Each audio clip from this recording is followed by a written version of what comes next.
then we just ask that you please don't touch anything unless I hand it to you or one of the crafters hand it to you. Feel free to take as many pictures and videos as you like. Just be sure to turn that flash off and put your phones on silent or vibrate. But if you follow me, we'll go ahead and get started. All right. Put mine in airplane mode. Let's go.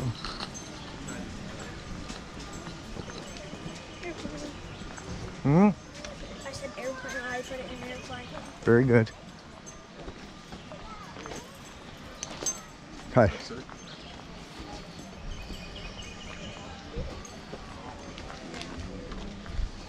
Let's get down here, let everybody else get in. I'll know. I kind of know what I'm doing. I've got to. Alright, so this right here is finger weaving. So this is how we would have made all our belts and sashes. Now you have 3 different methods for this. The first is a single weave, and that's an over and under pattern. With that, you're able to get checkered and plaid designs like you see right up there. The second is the double weave, and that looks like a weave done on a traditional loom. But as you can see, no looms are being used, they're all done by hand. You can get designs like you see right over there.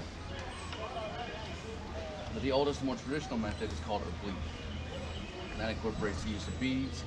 Now before we had access to yarn that the Europeans would have brought over, we would have used bison fur, and that's what this is right here. You can also take fibers out of the Indian hemp plant or milkweed, and you can also start weaving those together too. But our weavers can work with up to 200 strands at one time. This right here is an example of that 200 strand. So something like this would have been sewn together to make a blanket or a shawl out of. So you take a bunch of these panels and then you sew them all together after they're all. Do y'all have any questions? Slide right over here.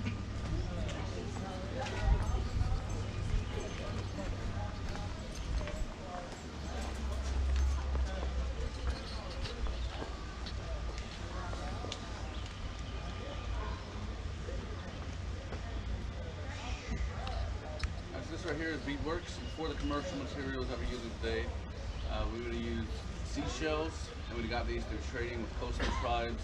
Beads could be made out of clay, or even glass beads that would have been imported from Europe, and of course bones, claws, and teeth, out of animals, and also corn beads, also known as goat teeth. But for the needle and thread, you take this deer hook right here, and this bone above that, you're going to break that, take a piece out of that, and you're going to drill a hole into it, and cut it down to a point, and that's going to be your needle. And then the sinew, the thread is going to be made from sinew, and that's like the lining or muscle tissue of an animal that you can kind of peel that strand off. You have 2 ways of doing this. You have the scroll method, so this would have been used to go down the sides of men's leggings or like around the bottom of women's skirts. And then you have the solid method, and so each of these beads are going to be sewn into the next one. That way the thread will pass through each one twice. So if this was to break, you wouldn't lose that many beads, and it would be easily repairable. So once you got your desired length and width, you take strips of buckskin, sew them onto the end right there, and that's what you're going to use to tie these on to the bow.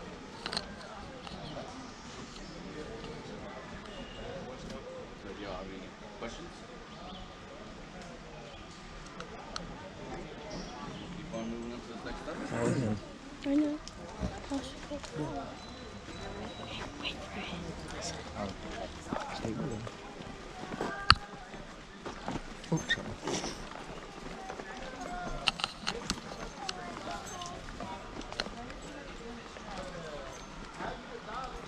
Nice way.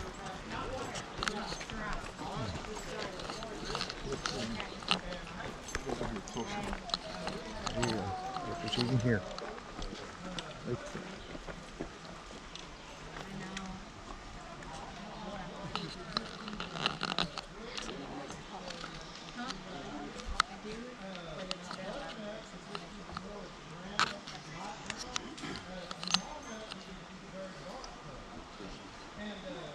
So this right here is pottery. Now, the Cherokee did not use a potter's wheel because that wasn't around back then.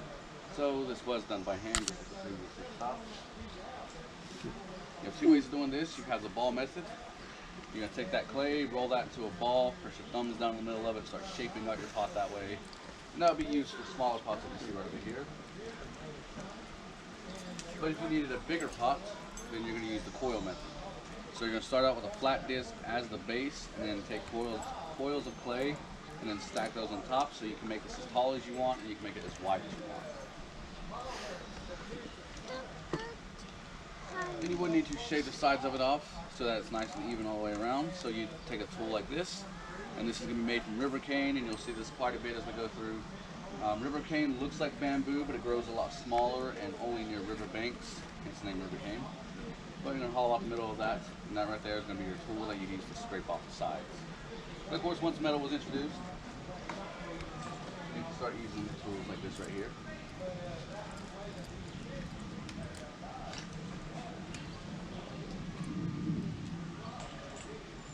Now, in order to get this glossy finish to it, that's not any special coating or any kind of mixture. That shine comes from taking a smooth river stone, so while this pot is still soft, you just take this stone and you rub it on there, and that's going to polish it and give it that shine to it. And then after you did that,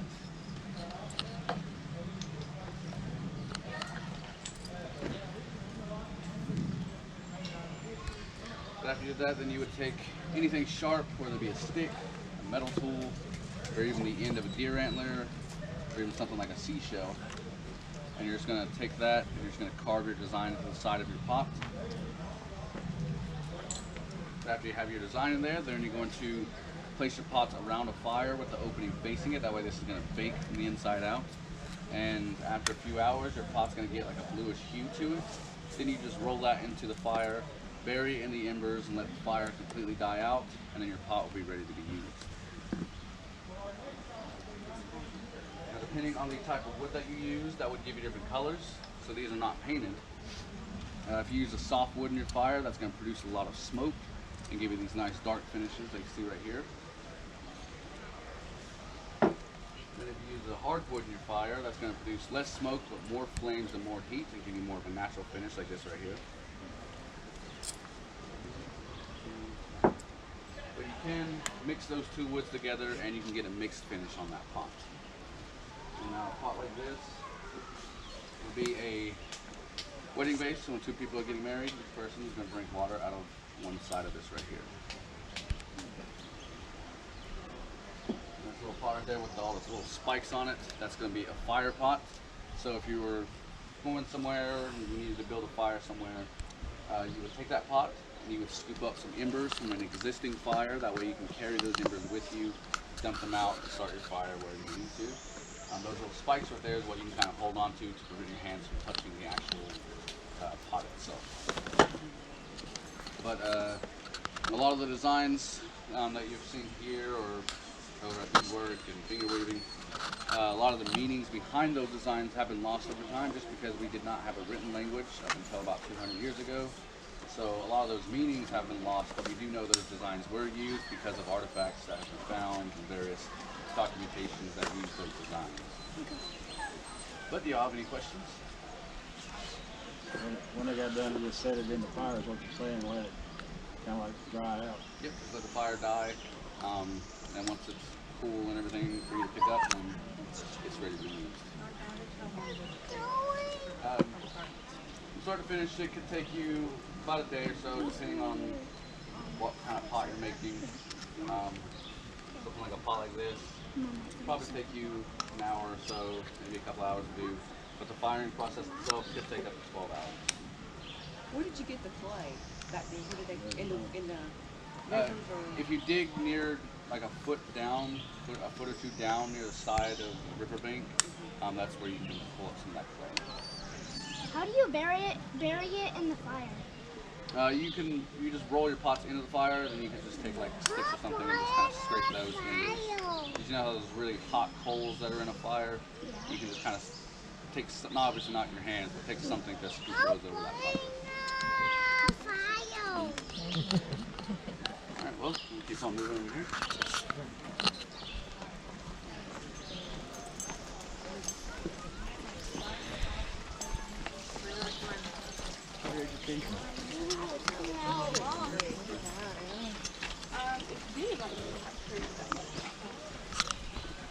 But I mean, we weren't Just learning, under your back. we were jacking it up.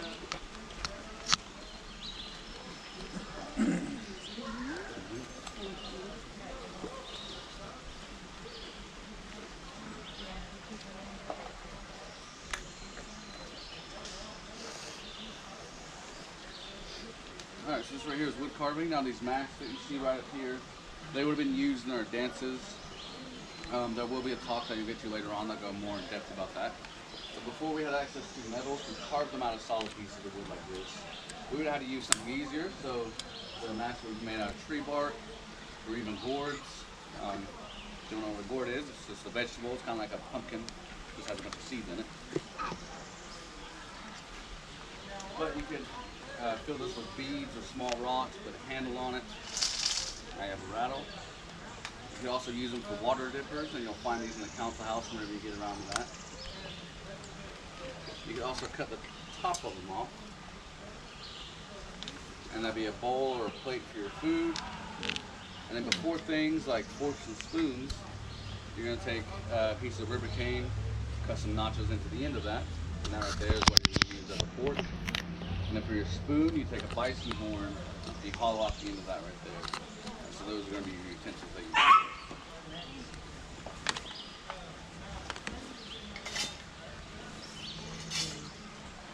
And then we also find uses for these bigger seashells.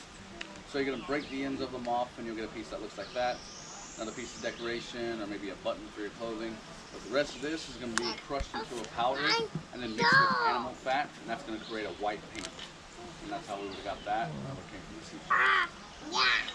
Well, never knew that. Now Cherokee were farmers, so obviously you would need some gardening tools. This right here is a garden hoe. You have a big piece of flint tied on with sinew. The handle is made from rhododendron, which is just weird that you would plant all around us. But obviously, metal lasts a lot longer and it doesn't break quite as easily. So once metal was introduced, the Cherokee quickly switched over to using metal. And let's say you had a metal pot and you got a hole in it, or for whatever reason you couldn't use it. Nowadays we'd toss it out, but back then you could strip that down even more to pieces like this, and now you have another piece of decoration that you can wear and show off. And then you could even hammer them, give them a little bit of texture to them by hammering that in right there.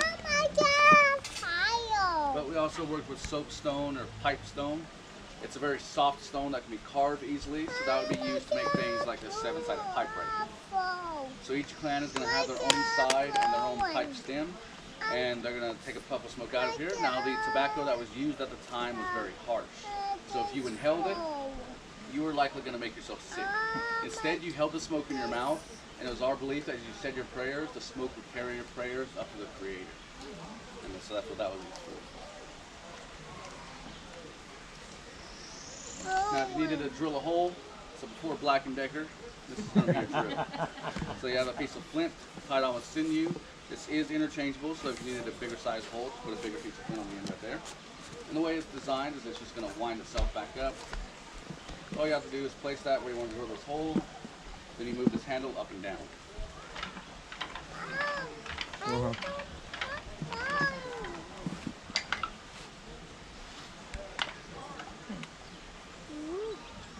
Any questions? Yeah, when did they find the metal? Or when did the metal come in? Whenever the Europeans came over, they're the ones who brought that in. They brought that in. Now there was copper deposits around here, so there were very small, crude pieces of jewelry being used, but we didn't have a way to refine it until the Europeans came over and showed everybody how to blacksmith and silversmith and stuff like that. Yeah, so the Cherokee did have blacksmiths, silversmiths and everything. Just kind of picked up when we wanted to learn, and so that's how that kind of came into play. What's that over there? Like the box, it looks like a little wooden bird sitting out. Now? Yeah. Okay.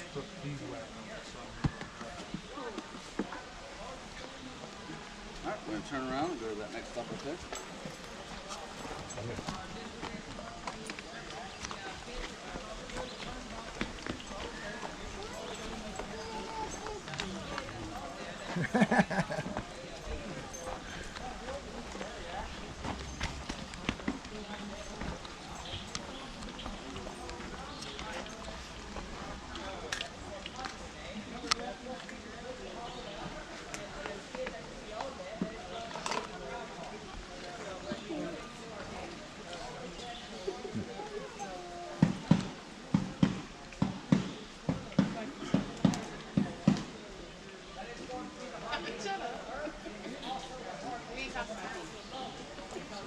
Alright, so this right here is baskets. Now you can use a few different materials for this.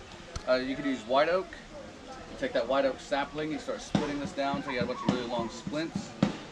And then you would need to shave those splints down so they become pliable enough for you to use and work with. But you could also use river cane. Like I said, it looks like bamboo, but it grows a lot smaller. Same thing, you would split this, but you would only shave it from one side, which would be from the inside. You didn't want to shave the outside of these. They have a natural glossy finish to them, and you don't want to shave that off. But once you had all your splints, split and shaved, then if you, depending on if you wanted colors on there, then you would have to boil your splints, and depending on what you used, that would give you different colors. So for things like reds and oranges, you would use bloodroot, and you would boil your splints with that. If you wanted yellows, you would use yellow root. Brown, you would use walnut, and then butternut for black. And the longer you leave them in there, the more dark and vibrant those colors will be. So they didn't really fade over time. They'd pretty much always be this color once you've dyed them. So you have two ways of doing this. You have the single weave, which is an easier to see example of how that's done, is right here. It's just an over and under. And then you also have the double weave, which is the same concept. When you got to the top, you're going to fold all your splints back down, and you're going to weave your way back down the bottom and then finish it off at the bottom. So there would be 2 layers to this basket right here. Wow.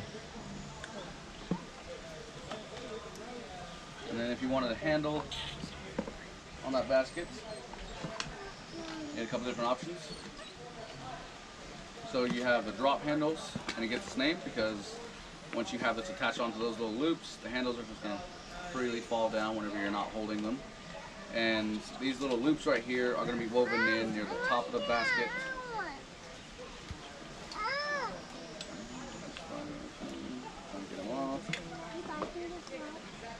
Alright, so these little loops are going to be woven in there at the top, which means if these were to break, you would just have to undo the top a little bit, fix whatever you needed, and then you would just wind it back up, and it'd be pretty simple to fix. But this would be the last thing you would do, unlike the interlocking handle, which would be the first thing that you would do, because your back. You can't really see too much in here with that.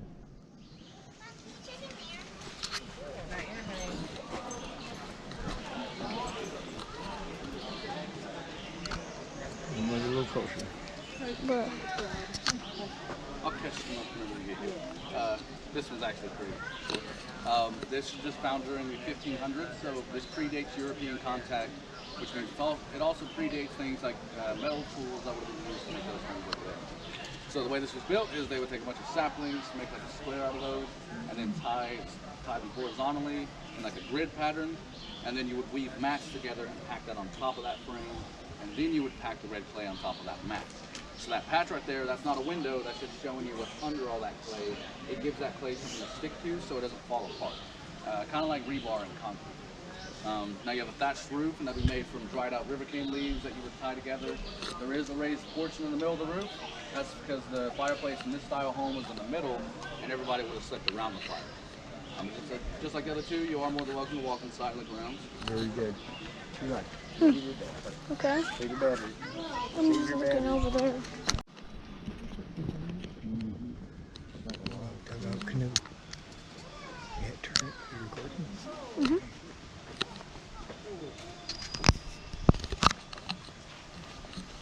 Alright, so this right here is the style canoe that the Cherokee would have used.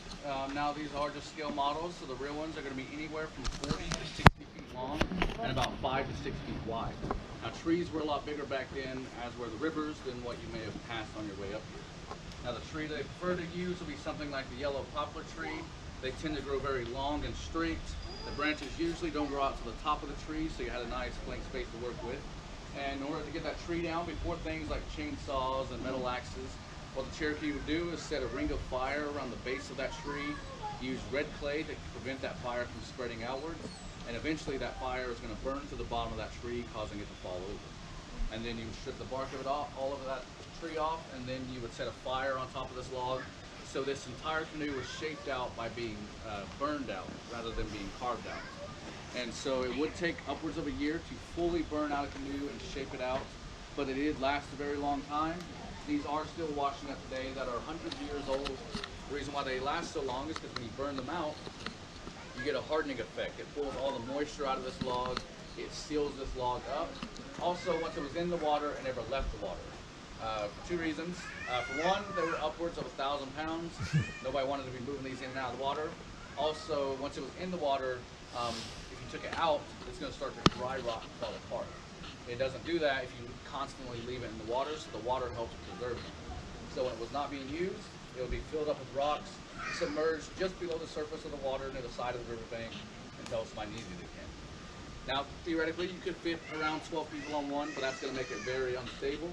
So you only had about 2, 3, maybe 4 people using them at a time. The main purpose for this was to haul trade goods around. And these would be taken as far down as South America, up into Canada, all up and down the East Coast, and far out west as Texas. So there was already a very huge and established trade network going on long before the Europeans even arrived here. And this was also like a universally agreed upon thing. So, because everybody would have benefited from trading, therefore you didn't have to worry about being attacked or anything while you were carrying all these trade goods around. Now, in order to move these around, they didn't use paddles or oars. Instead, just got a really long stick and just hit the bottom of the river or the side of the river bank and just push the canoe along. What? Any questions? Did they ever use them for warfare? Nope. Too big, too slow. So. All right. Well, we'll talk a little bit more about trade after European arrival. I'll put that trading post right there. Long crowd. No, it Yeah. Yeah, Also, sure did. So we'll have to add the videos together. Just go. That's okay. His family, that's Cherokee. Yeah, his great, what is it? Great grandpa. Yeah, he was half of that. So, This is interesting. I know I did. Did you see the millipede over there on Big Alright, trout! we are about to start our dance show. After the dances are over, because we're going to put this on pause, the basket is going to be woven around this handle. So it is very sturdy. It is just one fixed position. But if this handle was to break, you would actually have to undo the entire basket in order to replace that handle. And it's called interlocking handle because it locks together at the bottom, just like that right there. Now, it could take upwards of 2 months to fully complete a basket because you have to take into account gathering all your materials, splitting them, shaving them, dyeing them, and that's all before you even started weaving them together. There is no commercial way to do this, so all these baskets, they are still made by hand. But do y'all have any questions? Alright,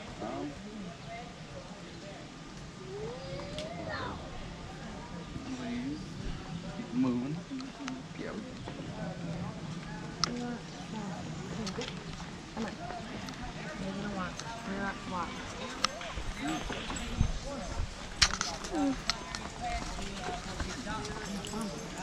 I plan on skipping the way getting there.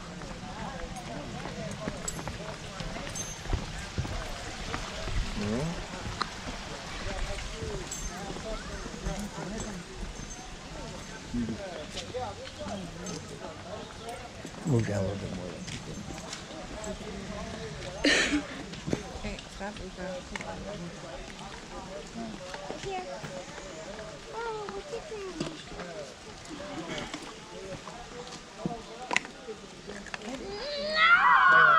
Alright, so you can see different weapons being made here. I'll start off with the arrows. So the arrow shaft is going to be made from mountain cane, and that looks similar to river cane, but it grows even smaller and up at higher elevations. Then you have turkey feathers on the ends of them. But for the arrowheads themselves, you had different options for the shape and the material of the arrowheads. So the top one is going to be made from obsidian, which is a volcanic glass, which is naturally very sharp. And we would have had to get this through trading, but you could also use flint or even quartz for your arrowheads. Now flint on the outside does look kind of like a normal rock, but whenever you break it open, it looks like that right there. So that right there is flint.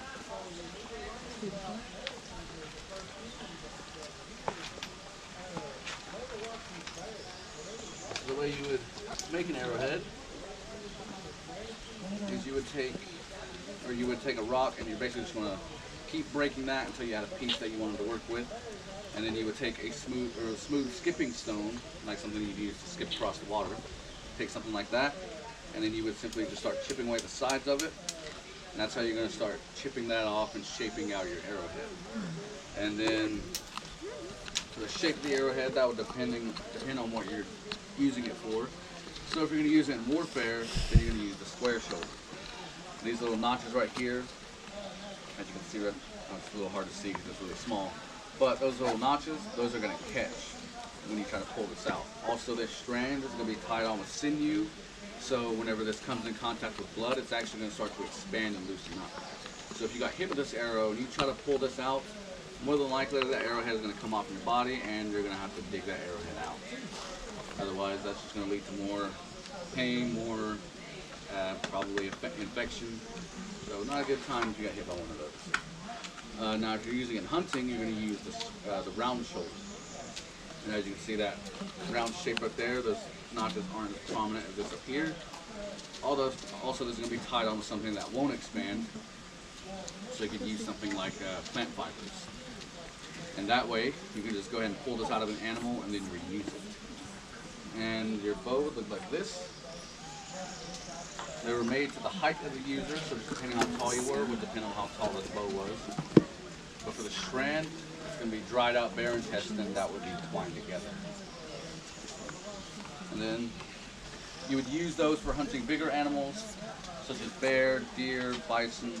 But for smaller animals, like squirrels and rabbits, you're going to use a blowgun. Now this is made from river cane. It's not going to grow perfectly straight, so you would have to heat this up over a fire, and that's going to make it flexible to where you can actually just kind of bend it over your knee to straighten it out. And then you would need to knock out all these little notches that are on the inside right here, because it is hollow on these sections, but this is what prevents it from stuff just falling through it. So you would take something that kind of looks like an arrow, and you're going to take that stick and you put it in there and you're just going to hammer through all those joints and do that a couple of times. And then you're going to fill this up with sand, and then you're going to move that stick back and forth, and then eventually that's going to smooth out the inside of this right here. And you would take your dart, which looks like this, and you simply place that dart in there and you blow into it as hard as you can, and that dart is going to propel forward, and this is what's going to catch the air from your breath and help push that dart forward. Now this is not animal fur, these are plant fibers that come out of these Scottish thistles. You're going to let those pods dry out, and you're going to break them open, and then you're going to take some sinew, and then you're going to roll those on, and that's how you're going to attach those fibers to the dart. And now they are pretty long. That's because you wanted this to pin whatever animal you're hunting to the ground so it didn't run off. Now we did not poison these. You don't want to poison something that you're about to eat. Also, we did not use these in warfare. This isn't going to do much damage to anybody. You probably just make somebody mad if you shot them with this. So, not that very useful in combat. But this would also be a child's first weapon. They'd be given this and sent out to the crops or gardens, or just set something up as target practice, and this would be the first thing that they would learn how to use. Now, when it came to warfare, the Cherokee rarely ever used things like guns or bows and arrows in warfare. They didn't prefer killing from a distance, so the preferred weapon would be something like a war club. And this would be made from one solid piece of wood, preferably a hardwood. But before we had access to metal to carve those out of solid pieces of wood like that, the knot of a tree is just naturally very hard, and so that would have been used to make the club. So before metal tools, this is what the club would look like.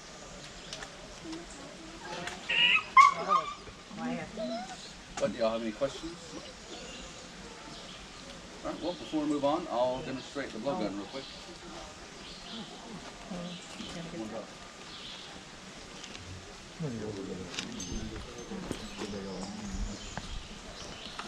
Down here by me, so you can get a better view of the target. Oh, you just blocked the target again.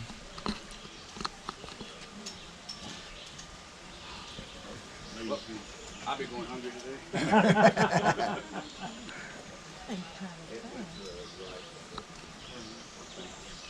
That river cane stuff, that ain't like the molasses cane. You can just find this in riverbanks. It's not like sugar cane. Sugar cane. Yeah, and they are pretty light, so like I can just hold it with my thumb and my finger right here.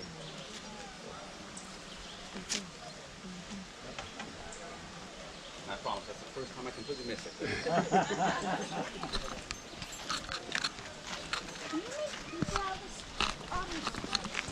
Paper? I don't think necessarily river cane, but you can do it out of trees. Cherokee didn't have paper or parchment until the Europeans came over. Yeah, we're gonna stop right here. Ooh. Get back a little bit, Eli, so you get more of the view.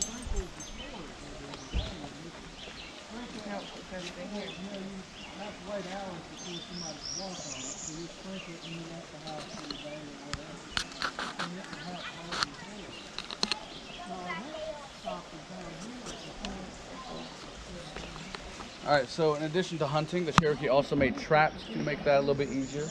This right here is called a deadfall trap. Now these little sticks right here is what's going to hold on this big log that's going diagonally across. And you're going to place bait in the middle there. This will be used for bigger animals such as bison or bear. The idea is whenever that animal comes along, it's going to brush up against those sticks. This big log's going to fall down, hopefully kill it upon impact, but at the very least pin it down so our hunters can come along and get it. And it would be bigger than this. This probably won't do anything to an actual bear, but it would be. This is just a scale model. Now, when it came to fishing, Cherokee. What is this? The Cherokee didn't use like a pole and a string or anything. Instead, made fishing traps. And that way, this would do the fishing for us, so we didn't have to. And so, there's little splints in there.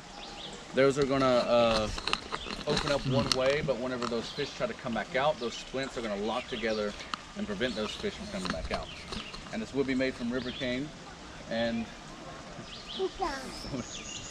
but that way you didn't have to worry about preserving them. They're pretty much always alive, just swimming around here. So whenever you needed some, you would just come open this lid up top, reach in, grab whatever you needed, and then close that lid back down when you were done. Cool. And then this little lid right here. So you've seen this in plenty of cartoons. It's going to be held up by sticks that are kind of in the shape of the number 4. And so this will be used for smaller things like squirrels, birds, rabbits. And whenever they come along, they're going to brush up against the stick that's going to be supporting this. That way, that's just going to fall down and pin whatever's under it. Now you do see some slots on the sides, and that's so that whenever you came along to collect whatever was inside there, you could take a spear or something and just stab through, kill whatever animal's in there. Otherwise, when you open that lid up, it's going to take off running, and everybody's just going to laugh at you for letting your food get away. So that's what those little slots on the inside are there for. But we're going to turn around and go to this cabin right behind you.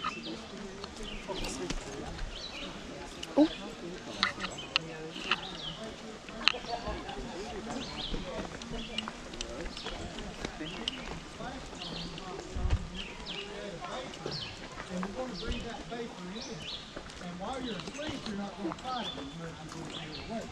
So you're going to bring that vapor in, and that's how we would ingest some of the more toxins down. Alright, so this right here is one of the style homes that the Cherokee would have lived in. This is going to be found during the 1800s. So this is after the introduction of metal tools that the Europeans would have brought over. Also, by this point in time, a lot of Cherokee were blacksmiths and silversmiths, so they knew how to create these tools to make this a little bit easier. Now, these are just scale models. The real ones are actually going to be about 2 to 3 times bigger than what you see right here. So in a full-size one, in this style, you can fit about 6 to 8 people, because the loft in this one only went halfway across and was only used as storage in the 1800s one. In between these logs, you have red clay that's going to be mixed with animal fur or plant fiber. That kept it from crumbling whenever it dried up. And the floors, they are made of concrete, but it would have been dirt or sand, just whatever the ground was in your area. A village was not actually up on a slope like this. It was always down somewhere flat, like in a valley, near a river. That way you always had access to water. The beds, they are just for display. If somebody was staying here, and during this time, there would be multiple blankets packed under those blankets that are in there to soften those up. But of course, nobody stays like this anymore, so there's only one blanket for display. It wouldn't actually be that hard that you see in there. There are no windows. That's because these are winter homes. You've actually already seen the summer homes. It's what all the crafters were sitting under. You just kind of slept out in the open, and if it got cold or if it just got really rainy like it has been this past week, then you move into here. Now there is no light. Your light would have came from the fireplace or just from the doorway. No TVs back then, so there was really nothing to do on the inside other than to sleep or to cook. I think I about covered everything. Now there are no teepees as we go through. The Cherokee were farmers, always stayed in one place, never had to move around. Very few tribes actually did live in teepees. They just happened to be the ones who are portrayed the most in movies and TV. Most tribes did have some form of permanent housing like you see right here. And for the Cherokee, these were single family homes. But you are more than welcome to walk inside and look around. Let's video it. I'm going to take a...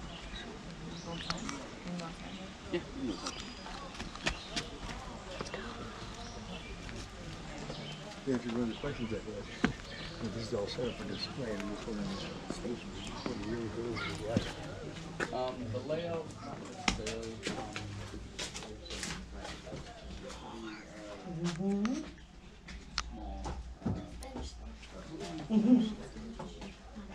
They all range in size. Come out, right?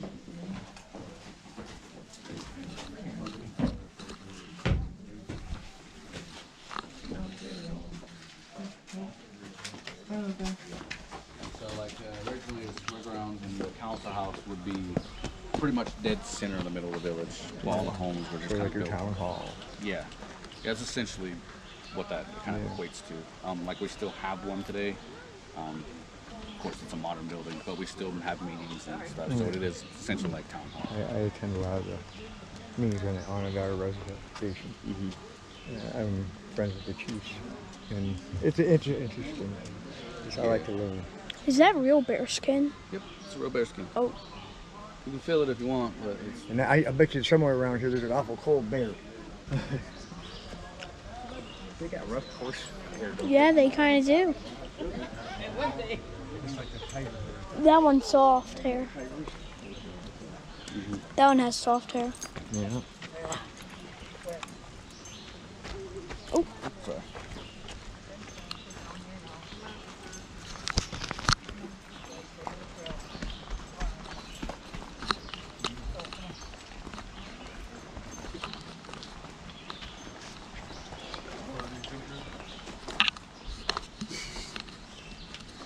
Alright, so this right here will be found during the 1700s. Now this one does look more finished than that one up there, but we are kind of stepping back in time, so to speak. But this is going to be found about 100 years earlier than that one up there. The reason why this one looks more finished is because this was built during what was called peacetime. This is before all the wars of the 1800s broke out. So that up there was built in a hurry and with the idea in mind that it may just be attacked and burned down or destroyed at some point. And since that was a possibility, they didn't want to take the time to square all the logs off and put a porch on the front of it. Also, the loft in this one does go all the way across, and that would have been used as extra sleeping quarters where the children would climb up and sleep. The inside pretty much looks the same as that up there, but also they would be built into the ground a little bit. You wouldn't actually step up into them like you did up there. That's going to better help keep it warm during the winter, but also during the summer, that's going to help keep it cooler too. Now, but right there behind you is the sweat lodge. Now, that was not used for ceremonies. We have the square grounds for that. That was strictly used as like a hospital or like a place of healing. If you were sick, you were going to go lay on one of those beds in there. Those rocks are going to be heated up in a fire outside. So whenever somebody needed it, those rocks will be rolled to the inside. Water will be splashed on them. That's going to create steam, and then you just sweat out your sickness. And then you can make an herbal tea out of something like rhododendron. Not necessarily something you're going to drink, but it is going to help clear out your sinuses if you were congested. It's going to be a little unpleasant to breathe, so you would do that whenever you were sleeping, because you're going to breathe normally when you're sleeping. you're gonna kind of try to fight it if you were awake, feeling that irritation from it. But each family would have one. If they didn't have one, or for whatever reason they couldn't use it, then there would be a bigger one in the middle of the village that anybody could use at any time. But you are more than welcome to walk beside both of these. Just watch your head coming out of that one. I've seen a lot of people. Please do not touch the mound of sand.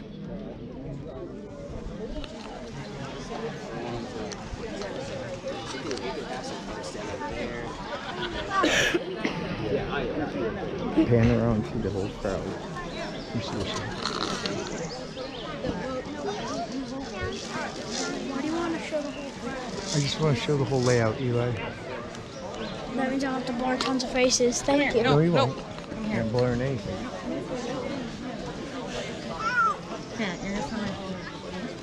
Well, they might not want to be on camera. Well, if they don't say anything, I won't know. Doesn't matter. This one doesn't. So. Eli, it's not early enough to count. It's 3:40, remember? Why you guys supposed to sit over there? No.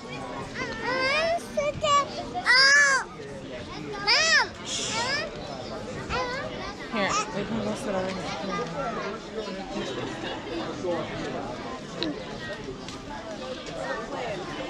How much was that? I don't know. Ask him. Papa, this kid's wondering how much this was. The camera? Oh, that's about $400. Thank you, Eli.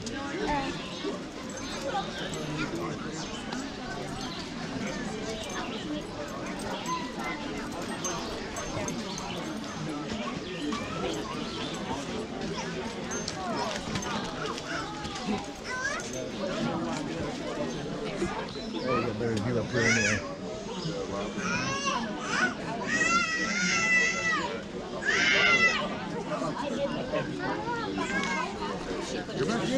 Yeah. Gotta take pictures of the dances this time. Huh? Gotta take pictures of the dances this time. Don't be risky. Huh? What's that there? Nice.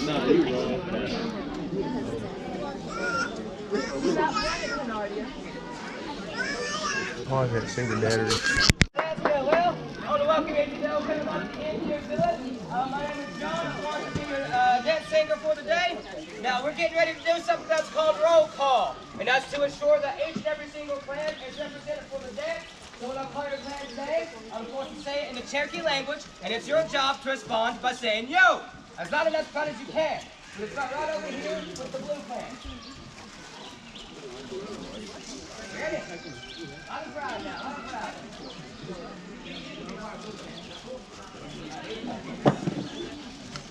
I need you, homie! Yeah!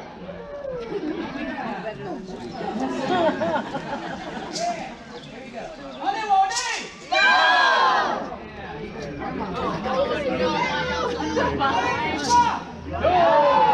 Outside voices, outside There's some old haters in the house. Honey, go together! All right. You can be part of Deer Clan, okay? Here we go. Honey, Howie! Yeah! Here we go.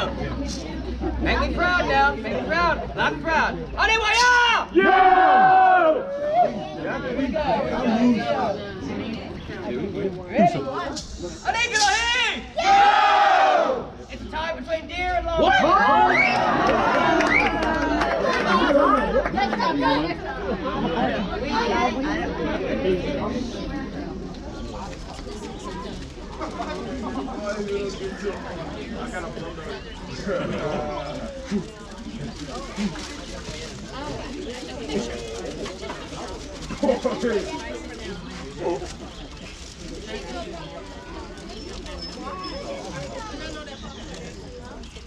Look at them.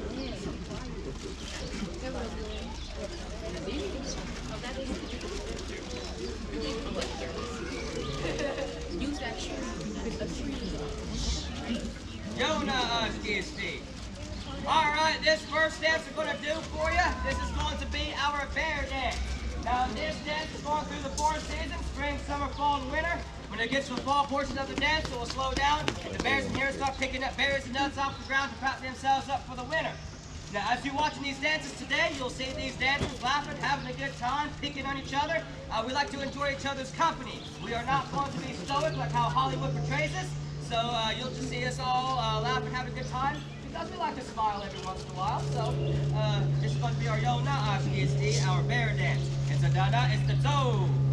Here we go.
Alright, this next dance we're going to do for you is going to be our buzzard dance. Now this dance, you'll see the men, they're going to act like they're in flight, while the women, they're going to have their hands on their sides.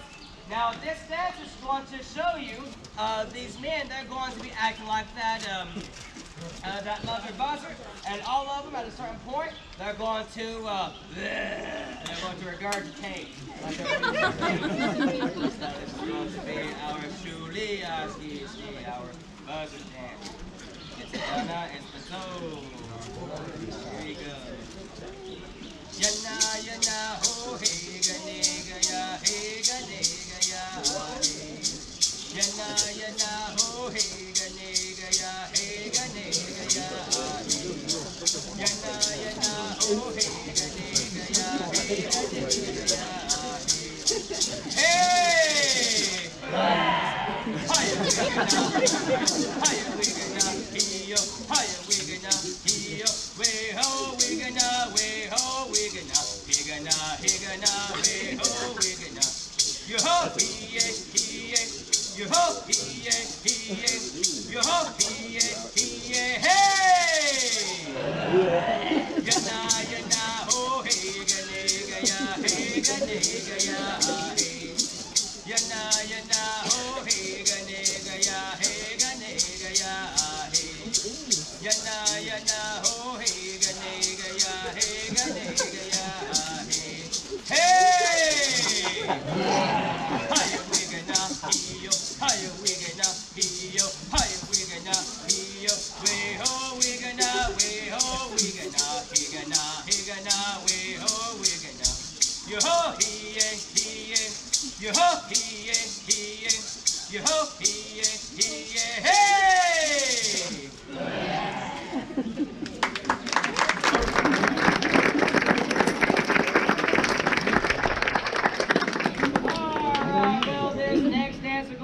do for you, this is going to be our canoe, our bullfrog dance.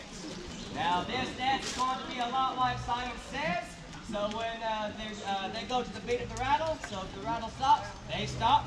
And there's going to be a certain point in the dance where I'm going to do a certain call and they're going to do a response. I'm going to go, illy, walk. They're going to hop like a bullfrog. So I love doing this dance mainly because of the fact that these dancers get mad at me. It's more for my entertainment than anything. So Chaz. it's a da-da, it's the toe. Qualle, qualle, yo, ha. Qualle, qualle, yo, ha. Qualle, qualle, yo, ha. Qualle, qualle, yo, ha.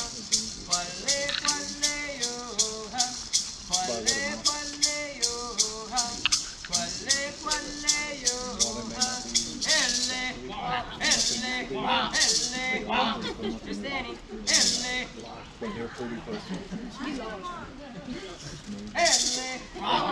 Higgly, higgly. Higgly, higgly, yo, ha. Higgly, higgly, yo, ha. Elle, just Danielle. Higgly, higgly, yo, ha. Higgly, higgly, yo, ha. Higgly, higgly, yo, ha. Higgly, higgly, yo, ha. Higgly, higgly, yo, ha. Higgly, higgly, yo, ha. Higgly, higgly, yo, ha.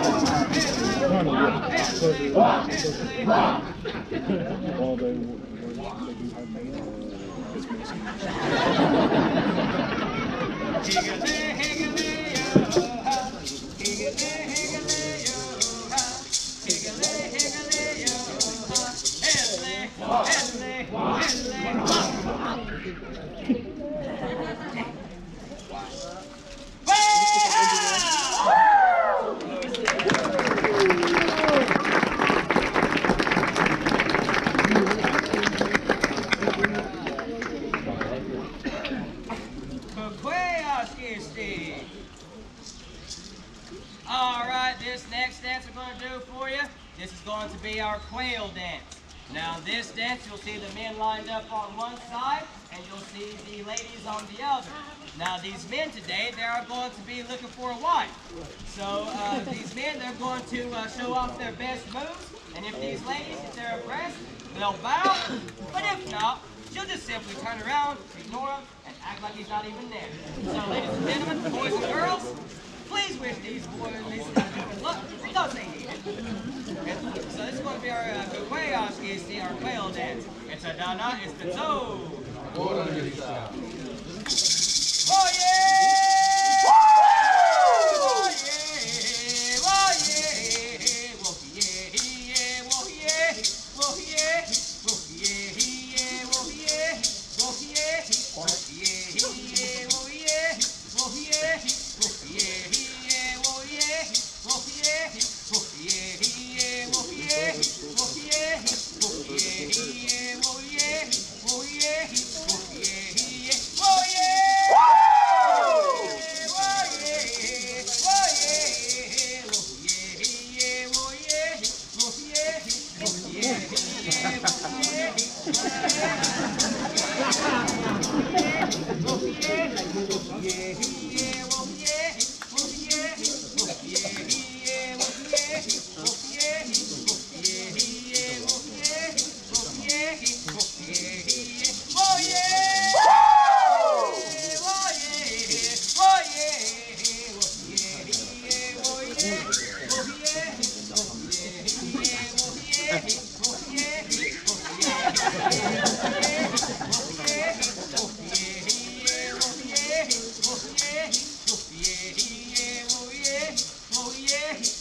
Oh yeah!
themselves and just stand there.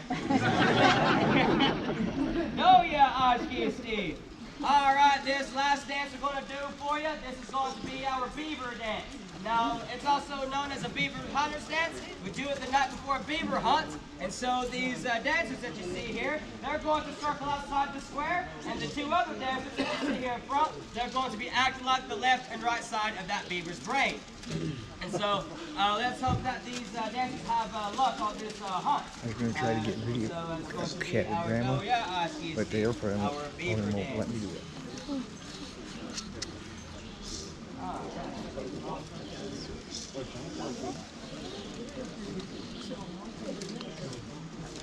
So I tried to catch balls the other day. Missed. That's laugh that time. It's a dada, it's the toe. Hold on, he's up. Here you go. Yo ha hey, yo ha hey, yo ha hey, yo ha hey, yo negua. Yo ha hey, yo ha hey, yo negua. Yo ha hey, yo ha hey,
Yo!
Stand up too early.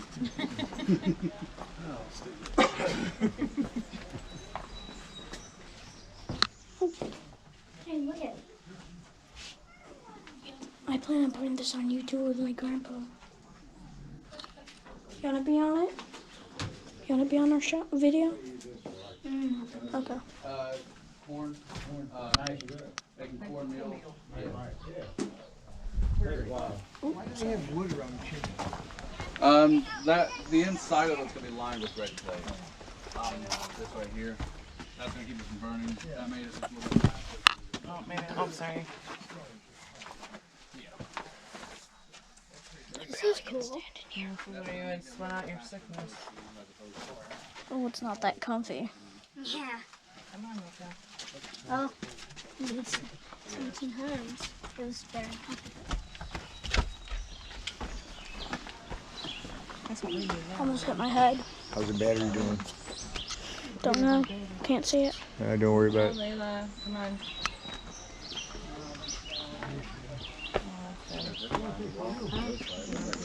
Come on, you guys. So something like this could take a couple of months to do because you got to square off each individual log. That one up there was built in a hurry, and that could be done in about 6 weeks. Or you could fell the trees. I mean, again, there's trees that's like all around us. You could fell a tree as close as you can. That's what I do. I get as close as I could. The bed and stuff is not comfortable. Is it pretty cool? Well,